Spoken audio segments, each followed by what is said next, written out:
by attacking Iran, certain things happen. Okay? The first thing that happened is that China is now cut off from Middle East energy.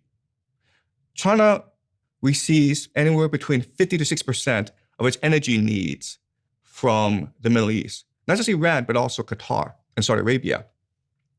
A lot of people say that China today, it's reliant on renewables, solar, wind, and that's true to a certain extent. But remember that China, it is an industrial powerhouse. So it needs energy from everywhere and everyone. So the fact that China is losing all this energy from the Middle East presents China with a long-term strategic vulnerability. Okay, that's the first thing that happens. Second thing that happens is that Europe is in a lot of trouble. Because remember, because of Russia's invasion of Ukraine, Russian energy was sanctioned. And so Europe relied more on the Middle East for its energy needs, especially Qatar.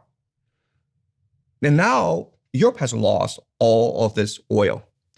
And then you have Japan and South Korea, these two powerful East Asian economies, are also reliant on the Middle East for its energy. So another question is, if you're not getting your energy from the Middle East, where can you get your energy from? And there's only two answers, either Russia or the United States.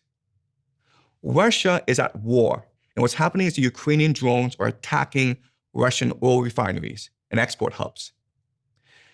So the world in the short term has no choice but to look to America for its energy needs. And what did Trump do recently? He took over Venezuela, which has the world's greatest oil reserves. He's threatening Canada. He's threatening Greenland, Mexico, Colombia. If Trump controls the entire Western Hemisphere, the entire world has to beg Trump for energy and resources. And this saves both the US dollar as well as the American empire. So as part of your prediction in 2024, I believe it was, you said that the US would lose this war. Right. Why did you predict that the US will lose this war with Iran? Because the American society does not have the political will, does not have the manufacturing capacity, and does not have the risk tolerance to fight this war in Iran.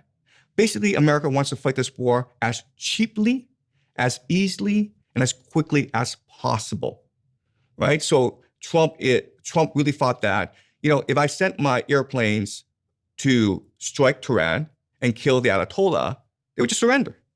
That was literally his plan going into this war. He paid no attention to the culture. He paid no attention to the history of the Iranian people. He had absolutely no respect for the nation. And when you do that, when you disrespect your opponent, when you underestimate your opponent, and when you yourself are not willing to commit to the fight, you're going to lose. So is Iran's game just to draw this out as long as they possibly can? How are they, because he's taken out the leaders. And then do you also think that Trump thought that if I just bomb the leader, then everything will sort of regenerate itself and we'll be fine? What was the sort of fundamental misunderstanding? There's a lot of confusion as to how this war started. Even today, no one actually knows how this war started.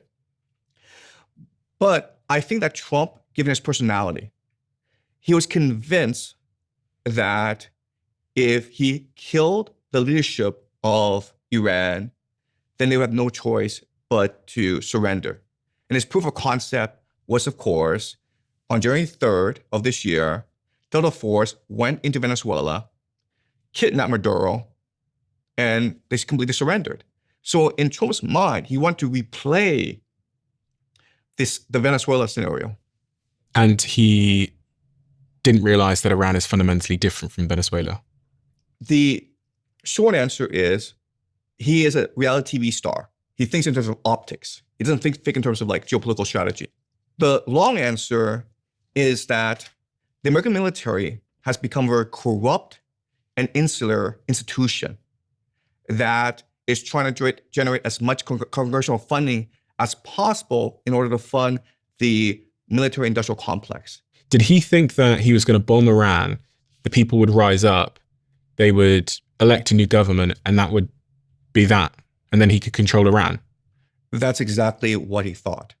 So what I want to do now is go to the map. Okay. All right. Go ahead. And show you what he got wrong. Okay.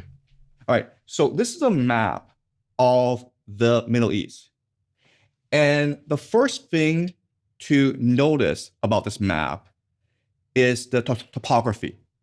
What does that mean? How many mountains you have. So this is what's really interesting is that the topography between Iraq and Iran are completely different. And this is important because in 2003, the Americans invaded Iraq and they won the war in about 2 weeks. And the reason why they won the war is the Americans practiced something called shock and awe.